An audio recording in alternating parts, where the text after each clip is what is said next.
Imagine you're in an operating room. A patient is dying. Experienced doctors are completely stuck.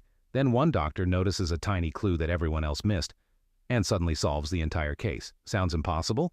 Well, that's exactly what Shaun Murphy does in The Good Doctor. But how much of it is actually real? Shaun Murphy is a surgical resident with autism spectrum disorder.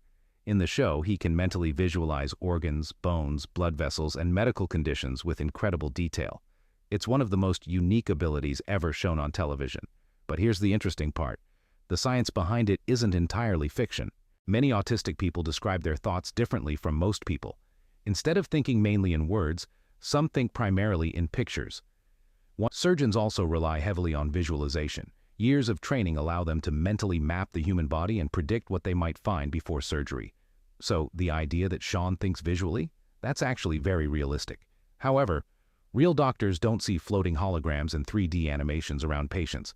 Those scenes are simply a creative way to show viewers what's happening inside Shaun's mind. The show also suggests traits similar to Savant syndrome. This is a rare condition where someone has extraordinary abilities in a specific area, such as memory, mathematics, music, or pattern recognition. But there's an important fact many people don't know. Most autistic people are not savants. The show combines real autism traits with rare, exceptional abilities to create Shaun's character. So, can doctors really think like Shaun Murphy? Partly.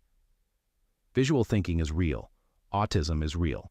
Exceptional pattern recognition is real, but the dramatic brain simulations and near-superhuman diagnoses are mostly Hollywood. The Good Doctor takes real neuroscience and medical science and turns it into something entertaining, which means Shaun Murphy may not be completely realistic, but he's a lot closer to reality than most people think. Which TV show should we investigate next? If you enjoyed this video, subscribe to Oddly Relevant for more science hidden inside movies, TV shows, and real-life mysteries.